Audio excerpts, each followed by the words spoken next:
Bismillah, Alhamdulillah, wassalatu wassalamu ala Rasulillah wa ala alihi wa sahbihi ajmain, amma ba'd. Kaum muslimin, jamaah yang saya cintai karena Allah Jalla wa Ala, seringkali kita mendengar adanya berita pembunuhan. Maka ketahuilah ya, bahwa salah satu perbuatan dosa besar dalam Islam adalah membunuh orang lain tanpa adanya alasan yang dibenarkan menurut pandangan syariat Islam. Sungguh, tidak ada dalil satupun, baik dari Al-Quran maupun dari hadis Nabi Sallallahu Alaihi Wasallam, yang membolehkan pemeluknya untuk membunuh orang lain, kecuali dengan alasan yang bisa dibenarkan. Dan ketahuilah bahwa balasan bagi para pembunuh pun juga sangat besar, yaitu para pembunuh akan dimasukkan ke dalam neraka Allah Subhanahu wa Ta'ala. Jamaah yang saya cintai karena Allah Jalla wa Ala, larangan membunuh orang lain tanpa alasan yang benar telah terdapat dalam Al-Quran surat Al-An'am ayat 151 dan juga surat Al-Isra ayat 33. Allah Subhanahu wa Ta'ala berfirman di sana, "Wala taqtulun nafsal lati harramallahu illa bil haqq."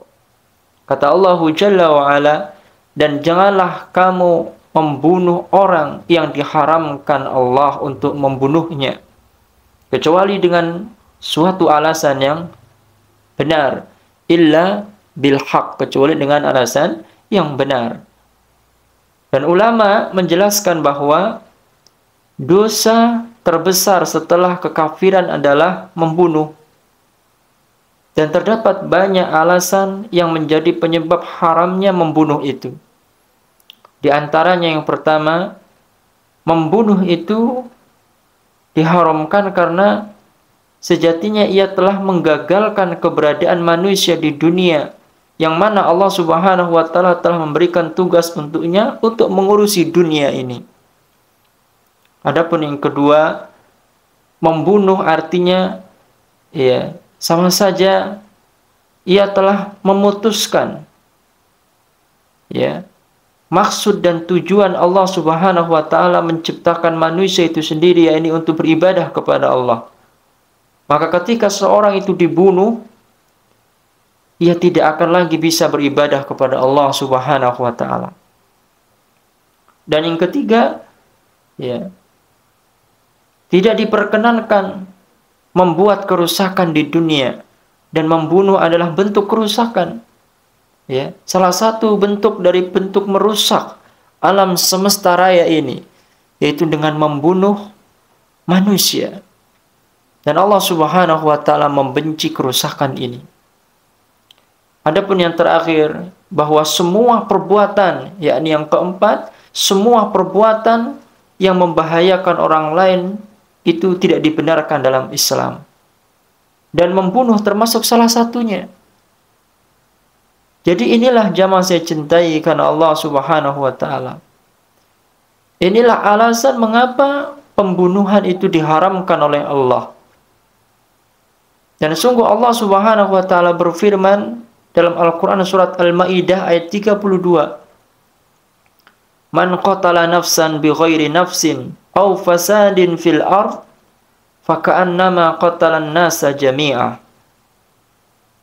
Kata Allah Subhanahu wa Ta'ala, barang siapa yang membunuh seseorang bukan karena orang itu membunuh orang lain, atau bukan karena berbuat kerusakan di bumi, kata Allah Subhanahu wa Ta'ala, faka'annama qatalan nasa jami'ah, maka seakan-akan dia telah membunuh seluruh manusia.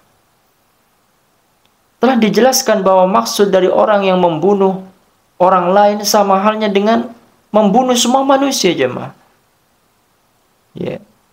Hal ini merupakan sebuah perumpamaan perihal besarnya dosa membunuh itu. Karena itu Allah Subhanahu wa Ta'ala mengibaratkan orang yang membunuh satu orang tanpa alasan yang benar sama halnya dengan membunuh semua manusia. Kemudian juga Rasulullah Shallallahu Alaihi Wasallam dalam beberapa hadisnya juga menegaskan perihal larangan membunuh. Salah satunya adalah sebagaimana disebutkan dalam riwayat Imam Bukhari dan Muslim. Rasulullah Shallallahu Alaihi Wasallam bersabda, "Ijtanibus sab'al mubiqat." Hendaklah kalian menghindari 7 dosa yang dapat menyebabkan kebinasaan. Maka para sahabat bertanya, qalu, ya Rasulullah, wa ma hunna? Para sahabat bertanya kepada Rasulullah, ya utusan Allah, wa ma hunna? Apa itu 7 perkara yang membinasakan? Qala Rasulullah sallallahu alaihi wasallam bersabda, asyirku billah. Yang pertama adalah syirik kepada Allah, mensekutukan Allah. Wassihr, yaitu sihir yang kedua.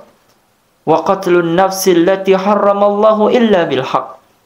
Dan seorang membunuh jiwa yang diharamkan Allah Subhanahu wa taala untuk dibunuh illa bilhaq, kecuali dengan cara yang benar. Wa aqlur riba, dan mereka para pemakan riba. Wa aqlu malal yatim, dan mereka para pemakan harta anak yatim. Wa tawalli yaumaz zakhfi wa qadful ghafilatil mu'minat, dan mereka orang-orang yang lari dari medan pertempuran serta orang yang menuduh berzina bagi wanita beriman yang baik-baik saja. Kaum muslimin jamaah yang saya cintai karena Allah Subhanahu wa taala. Maka sungguh hadis ini ketika kita dapat mencermati dengan sebaik-baiknya, maka Rasulullah Shallallahu alaihi wasallam menunjukkan betapa Islam telah melarang dengan sangat tegas kepada semua manusia tanpa terkecuali. Dilarang atas mereka untuk membunuh sesama manusia kecuali dengan cara yang telah dibenarkan oleh syariat. Dan hukum asal dari membunuh ini adalah haram, tanpa bisa ditawar, kecuali terdapat sebab-sebab yang bisa membolehkannya. Seperti orang tersebut telah membunuh orang lain sebagai bentuk had atau hukumannya, karena ia telah membunuh orang lain misalnya, atau yang disebut dengan kisos, maka dia harus dikisos, nyawa dibalas dengan nyawa. Ini cara yang dibenarkan, yaitu hukum kisos. Selain itu maka tidak dibenarkan. Seorang karena dendam, seorang karena kesombongan, keangkuhannya, karena hasad, kedengkiannya terhadap saudaranya, kemudian ia membunuhnya, maka ini adalah dosa yang sangat besar. Dan Islam dengan tegas telah mengharamkan perbuatan yang seperti ini. Kemudian jamaah yang saya cintai karena Allah Subhanahu wa taala. Lalu apa hukuman bagi orang yang membunuh tanpa alasan yang benar ini?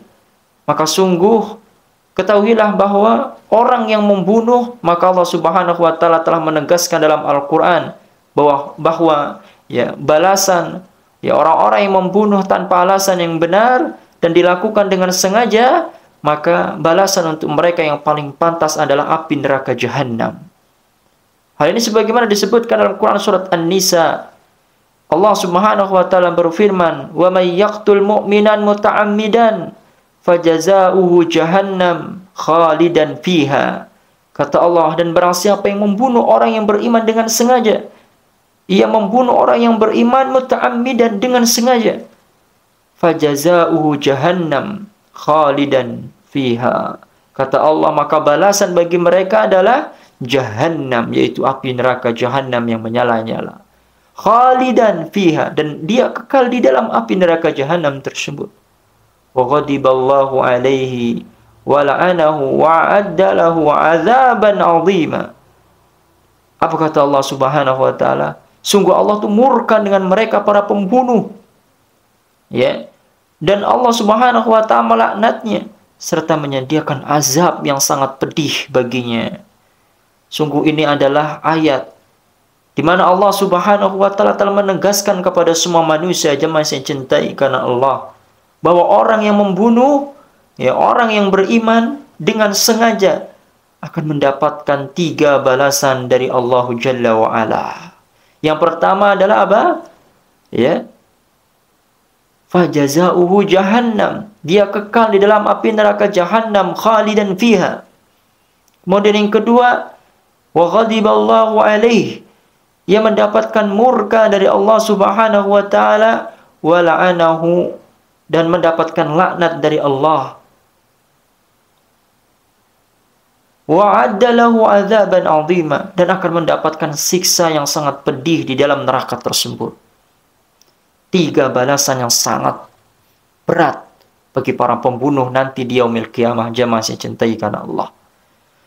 Dan kendati pun dalam ayat yang telah kita sebutkan hanya menyebutkan orang yang beriman saja atau orang yang mukmin, ya, tidak boleh kita bunuh, kita juga telah ditegaskan bahwa kita tetap saja tidak diperbolehkan membunuh orang yang tidak seagama. Orang kafir misalnya tidak boleh dibunuh selama mereka tidak memerangi umat Islam. Dan perbedaan agama tidak lantas menjadi alasan untuk menghilangkan nyawa orang lain. Islam tidak pernah mengajarkan seperti itu. Dan orang yang membunuh non-muslim akan mendapatkan balasan dan dosa yang sangat besar juga dari Allah Jalla wa'ala. Maka pada intinya larangan bagi kita, orang-orang muslim, orang-orang yang beriman kepada Allah, untuk membunuh siapa saja yang tidak berhak, ya, untuk dibunuh. Ya, tidak boleh, jemaah. Apakah dia mukmin ataukah dia kafir sekalipun. Tidak boleh kita membunuh dengan sengaja tanpa alasan yang dibenarkan oleh syariat. Sebagaimana disebutkan dalam salah satu hadis Nabi sallallahu alaihi wasallam, "Man qatala nafsan mu'ahadan lam yari raihatal jannah." Kata Nabi, siapa saja yang membunuh orang kafir jemaah. Siapa saja yang membunuh orang kafir, kata Rasulullah, yang telah mengikat perjanjian dengan umat Islam, maka ia tidak akan mencium baunya surga. Wa inna rihaha la yujadu min masirati arba'ina aman. Padahal jemaah yang cintai karena Allah, baunya surga itu dapat dicium dari jarak 40 tahun perjalanan. Hadis riwayat Imam Al-Bukhari. Lantas, ya, jemaah yang saya cintai karena Allah, adakah cara bagi orang yang membunuh untuk bertaubat kepada Allah? Setelah mereka telah berlumur dengan dosanya sebagai seorang pembunuh, apakah ada taubat bagi dia? Apakah Allah Subhanahu wa taala membuka pintu taubat bagi para pembunuh ini? Maka perlu kita ketahui bahwa Allah Subhanahu wa taala tidak pernah menutup peluang bagi hamba-hambanya yang hendak ingin bertaubat kepada Allah Subhanahu wa taala. Allah berhak mengampuni semua dosa-dosa yang pernah dilakukan hamba-hambanya, baik dosa itu besar ataupun dosa itu kecil. Hal ini sebagaimana disebutkan dalam Al-Quran, ya. Allah Subhanahu wa taala berfirman, "Qul," katakanlah, "ya ibadiyalladzina asrafu ala anfusihim la taqnatu min rahmatillah." Kata Allah, katakanlah, wahai hamba-hambaku yang melampaui batas terhadap diri mereka sendiri, kata Allah, janganlah kamu berputus asa dari rahmat Allah. La taqnatu min rahmatillah. Innallaha yaghfiru dzunuba jami'a. Sesungguhnya Allah, ya, mengampuni dosa-dosa semuanya. Sungguh Allah Subhanahu wa taala Maha Pengampun lagi Maha Penyayang. Quran surat Az-Zumar ayat 53. Adapun jemaah yang saya cintai karena Allah, ya, tata cara taubat bagi orang yang membunuh, ya, ini masih diperselisihkan oleh para ulama. Sebagaimana telah disebut dalam kitab Al-Mawsu'atu Al-Fiqhiyah Al-Kuwaitiyah. Di sana disebutkan ada banyak perselisihan ulama. Ya, kurang-kurangnya ada, ya, 4 pendapat ulama, ya, tentang tata cara taubat bagi para pembunuh ini. Yang pertama, menurut ulama kalangan mazhab Hanafiyah, taubat orang yang membunuh tidak bisa dianggap selesai dengan sekedar beristighfar dan menyesal saja. Ini kata ulama dari kalangan mazhab Hanafiyah. Namun orang yang membunuh itu harus juga meminta kerelaan, meminta ridha dari wali orang yang dibunuhnya. Ini cara taubatnya, kata ulama kalangan mazhab Hanafiyah. Adapun yang kedua, menurut ulama Malikiyah, kata mereka, sah dan akan diterima oleh Allah taubatnya orang yang membunuh dengan sengaja secara mutlak. Dan pendapat ini dinilai sahih dan diunggulkan oleh Imam Al-Qurtubi rahimahullah ta'ala. Adapun yang ketiga jemaah yang saya cintai karena Allah, ulama mengatakan bahwa taubat orang yang membunuh adalah dengan meminta maaf kepada wali yang dibunuh. Jika dimaafkan, maka dia terbebas dari tanggungannya, baik di dunia maupun di akhirat.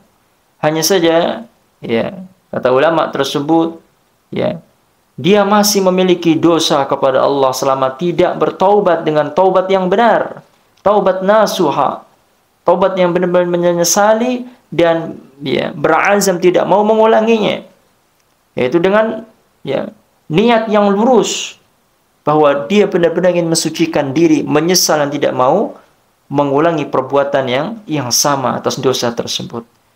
Ya. Ini menurut pendapat yang ketiga. Adapun menurut pendapat yang keempat, itu dosa orang yang membunuh tidak akan gugur dengan sekedar bertaubat. Jadi orang yang dibunuh akan mengambil kebaikan orang yang membunuh di akhirat dengan ukuran kezaliman yang dilakukan pada dirinya sebagai orang yang terzolimi, sebagai orang yang terbunuh. Ya, hal ini disebut dalam kitab Al-Mawsu' Al-Fiqhiyah Al-Kuwaitiyah. Maka jemaah yang cintai karena Allah, pada intinya ya dosa para pembunuh ini sangatlah besar. Dan Islam telah mengharamkan ya hamba-hamba yang beriman kepada Allah, umat Rasulullah sallallahu alaihi wasallam untuk membunuh.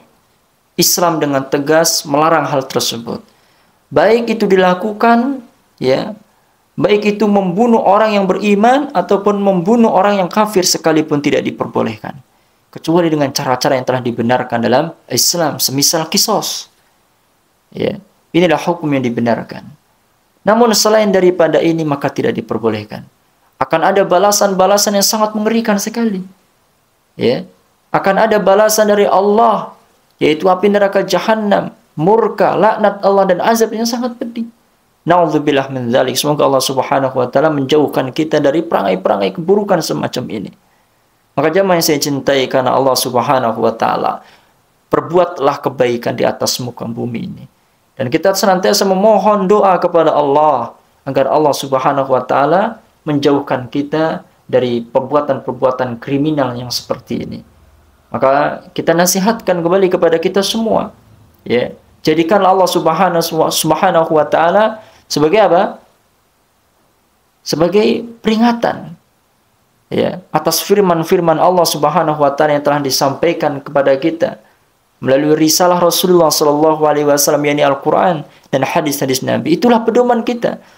Maka ketika apapun yang sedang terjadi pada diri kita, ya, kedengkian yang membumbung pada diri kita, kesombongan, tidaklah kita semerta-merta kemudian melakukan perilaku-perilaku kriminal. Ingatlah bahwa Allah Subhanahu wa taala melihat kita dan mengetahui apa yang kita kerjakan. Sehingga kita tidak berlaku semena-mena. Dan ketika kita ingin melakukan sesuatu yang buruk untuk memaksiati Allah, ingatlah Allah Subhanahu wa taala bahwa Allah punya azab yang sangat mengerikan. Dan kembalilah kepada Allah, bahwa Allah Subhanahu wa taala Maha menerima taubat.